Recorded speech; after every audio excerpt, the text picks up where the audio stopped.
Hey guys, Fire here, bringing you another game review. This time we're checking out Hole.io. This game is developed by Voodoo and published by Cubic Games, and is currently available in the Xbox Store for a price starting at $5. Aside from a really neat, snazzy kind of soundtrack, I'm going to go ahead and mute this just for the sake of being able to hear me on the video a little bit. But this is one of the .io family of games, which allows you to play around and just eat, in this one, tons of different animals, buildings, and all kinds of other things in unique worlds that you could collect to try to compete to be the biggest hole and out-eat everybody else on your map. Now, the game does have a lot of cool content with it when it comes to how it works, and a lot of unlockables and customizations. You'll first start out in a kind of city-based area, and every time you play the game, you're given a little bit of a mini little mission you can go after in the top right of your or top left of your screen. In the case of what I'm playing right now, you'll see I have a mission for eating some T-Rexes, which, let's be honest, eating some T-Rexes is always going to be a pretty fun experience. The game has a nice variety of unique worlds and areas that you get to play out and explore, all while trying to play around and just thrive the best you can as you go around to try to be the biggest thing you can be. Now, there's a lot of these like .io games that have popped up over the years, and this is kind of, I guess, the first one we've seen hit console, which is definitely cool to see. You're going to be avoiding other players and just eating everything you can to try to grow as fast as you can in the time limit. Now, the games are fairly short. As you can see, we only have a minute left in the screen to not only complete our objective, get as big as we can, but just kind of move around. Simplistic and basic controls bring this game to be a game that's easily open and accessible to just about anyone who wants to play the game.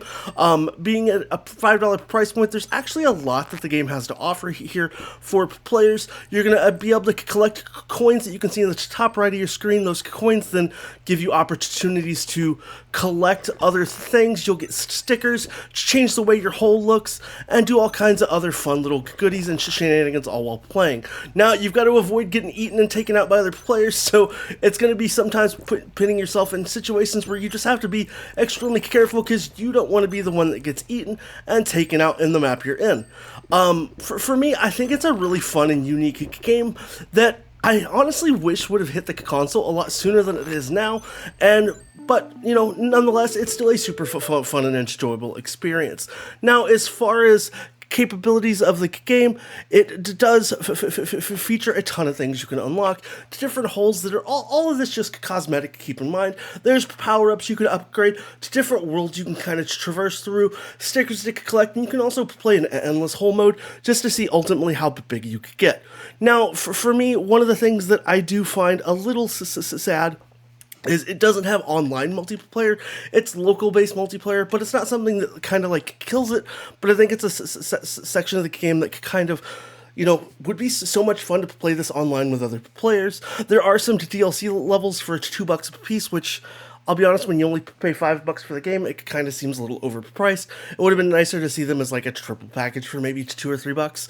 But nonetheless, it's a fun, easy, simplistic, and basic game for $5 that you'll have a little bit of fun with. It's not going to have like a gigantic honeymoon phase, I guess you could say, just because the fact that you don't get to play online with other people. I think if it had online multiplayer, we'd be talking about a very different kind of gaming experience.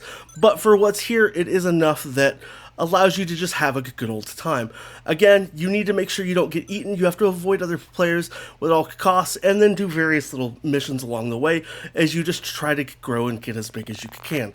I love the simplicity of the game. Just the biggest thing I wish we had was the online functionality of the game, which I think would add a lot more to this, and, you know, maybe a little smarter AI. But you can't ask for too much when a game's only $5. You know, that gives you a good bit of content. There's a lot here to unlock and explore and get to be able to do in the game.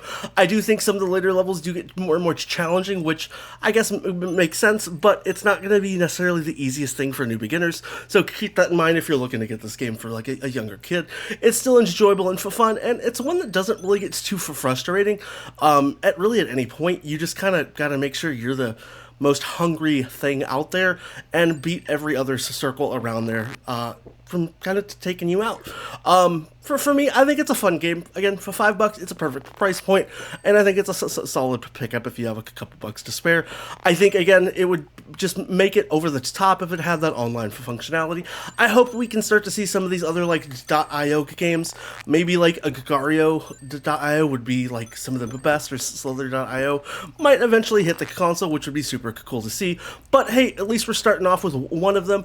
I do think, though, that online functionality is going to be kind of a need for us to kind of get these games to be more mainstream and enjoyable on console. Outside of that, guys, I'd love to know what you think of my review down below in the comments. As always, I hope you have a great rest of your day, and I'll catch you next time.